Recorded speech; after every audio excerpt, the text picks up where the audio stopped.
हर धर्म में उसके तीर्थ स्थान का बहुत महत्व होता है। इस स्थल में लोग हज करने के लिए मक्का और मदीना जाते हैं। इस्लाम में सऊदी अरब के 2 शहरों मक्का और मदीना को काफी पवित्र स्थल बताया गया है। हर मुसलमान की चाहत होती है कि वो अपने जीवन में एक बार इन दोनों जगहों में जरूर जाए और मक्का में जाकर काबे का तवाफ यानी परिक्रमा करके अपने गुनाहों की माफी जरूर मांगे। इस्लाम में काबे की क्या वैल्यू है, ये तो इसी बात से पता लगता है कि दुनिया भर में जितने भी मुसलमान हैं वो काबे की दिशा में ही नमाज को अदा करते हैं, चाहे वो दुनिया के किसी भी कोने में क्यों ना हो। काबा एक क्यूब साइज की इमारत है। काबा ग्रेफाइट पत्थर से बना हुआ है। इसकी लंबाई 40 फीट और चौड़ाई 33 फीट है। इसमें कोई भी खिड़की नहीं है, बस एक दरवाजा है। इसमें पूर्व दिशा में लगभग 5 फीट की ऊंचाई पर एक काला पत्थर लगा हुआ है। काबा की 7 बार तवाफ करने के बाद सभी मुस्लिम यात्री इसको चूमते हैं। ये पत्थर इनके लिए काफी अहम है। इसके चारों ओर बनी इमारतों को मस्जिदुल हरम कहा जाता है। अब बात करते हैं इसके इतिहास की।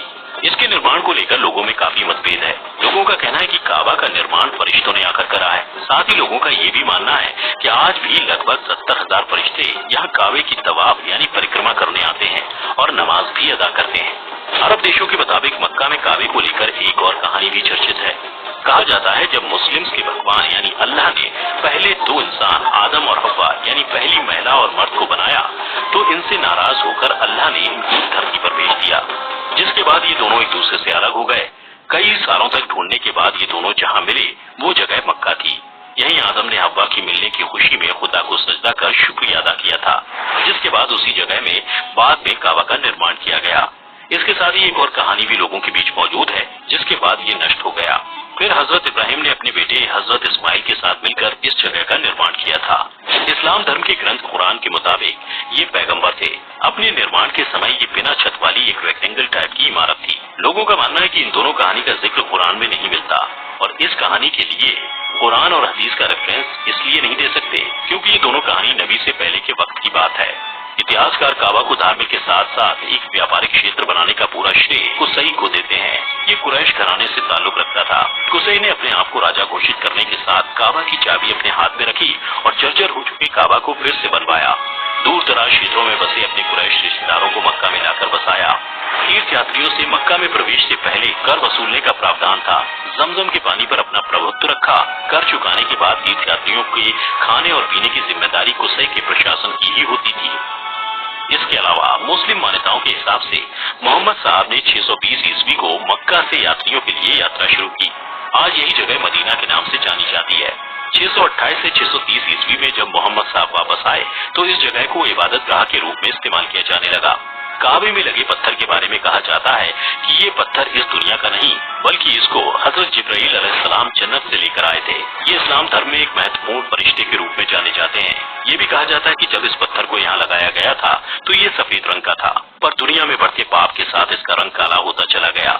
मोहम्मद साहब ने अपनी मौत से पहले 632 ईस्वी में आखिरी बार हज यात्रा की थी। मक्का ही वो शहर है जहाँ से इस्लाम की शुरुआत हुई थी। अल्लाह ने मोहम्मद साहब को पैगाम दिया, जिसके बाद से पूरी दुनिया में इस्लाम का प्रचार प्रसार शुरू हो गया। धीरे धीरे मक्का के आसपास शहर बसने लगे और वहाँ की आबादी बढ़ने लगी। समय के साथ काबा का स्वरूप बदलने लगा। बीतते हुए सालों के साथ यहाँ यात्रियों की संख्या बढ़ती रही और उसी हिसाब से यहाँ के आसपास में डेवलपमेंट होता चला गया। खलीफा उस्मान ने 644वीं ईस्वी से 656 ईस्वी तक काबा के आसपास में इमारतों का निर्माण किया। मक्का में कब्जा करने के लिए खलीफा अब्दुल मलिक, ये भी एक राजा थे, ने इब्न जुबैर के बीच गृह युद्ध छिड़ गया। इसी दौरान लगभग 683 ईस्वी में लकड़ी के बने काबा ढांचे को आग लगा दी गई, जिसके बाद ये पूरी तरह से नष्ट हो गया। इसके बाद इसको हजरत इब्राहिम की डिजाइन के हिसाब से फिर से बनाया गया और इसके चारों ओर मस्जिद का निर्माण भी किया गया। काबा के आसपास बनी मस्जिद का कई बार निर्माण किया गया, क्योंकि 1 साल पहले आई बाढ़ के चलते ये पूरी तरह से बर्बाद हो गया था। ये दुनिया की सबसे बड़ी मस्जिदों में से एक है। इसके बाद भी साल 1950 में बढ़ते तीर्थयात्रियों के चलते इसके स्ट्रक्चर में बड़े बदलाव किए गए। आज ये मस्जिद 40 एकड़ से भी ज्यादा जमीन में फैली हुई है। अगर आज काबा के स्ट्रक्चर की बात करें तो ये पहले से काफी ज्यादा बदल चुका है। ये क्यूबिकल शेप की इमारत है। इसका दरवाजा जो पहले किसी लकड़ी का बना था, उसको साल 1982 में सोने के दरवाजा लगाकर बदल दिया गया। काबा में ढकने वाला कपड़ा पहले मिस्र से मंगाया जाता था, पर अब इसको सऊदी अरब में ही तैयार किया जाता है। मस्जिद अल हरम भी पहले की तुलना में काफी अच्छा बन चुका है। इसमें यात्रियों की हर सुविधा का ख्याल रखा जाता है। यहाँ हर साल लाखों की तादाद में पूरी दुनिया से मुस्लिम हज यात्रा करने आते हैं। इतने लोगों का इंतजाम करना कोई आसान काम नहीं, इसलिए पूरे साल यहाँ की आबादी का एक बड़ा हिस्सा हज के इंतजाम में लगा रहता है। यहाँ चाहे यात्री के खाने का इंतजाम हो या वहाँ होने वाली कुर्बानी का काम हो, यहाँ सब कुछ पूरी तरह से सिस्टमेटिक तरीके से होता है। चलिए अब जान लेते हैं कि हज कैसे होता है। इसके यात्री सबसे पहले सफेद कपड़ा यानी एहराम बांधते हैं। ये कपड़ा कफन के समान होता है। इसमें किसी भी प्रकार की कोई सिलाई नहीं होती और साथ ही किसी भी प्रकार की कोई गंदगी भी नहीं लगी होती। फिर फ्लाइट से लेकर यात्रा तक सभी यात्री हज में पढ़ी जाने वाली दुआएं पढ़ते जाते हैं। मक्का पहुंचने के बाद काबा के चारों ओर चक्कर लगाते हैं, यानी कि तवाफ करते हैं, यानी कि उसकी परिक्रमा की जाती है। फिर अराफात के मैदान में शैतान को कंकड़ मारा जाता है। फिर कुर्बानी के फर्ज को पूरा करने के लिए बाल कटवा दिए जाते हैं। इस तरह मक्के और मदीना की यात्रा को पूरी कर इंसान हज के फर्ज को पूरा कर देता है। दुनिया भर के मुस्लिम जीवन में एक बार हज की यात्रा को जरूर करना चाहते हैं।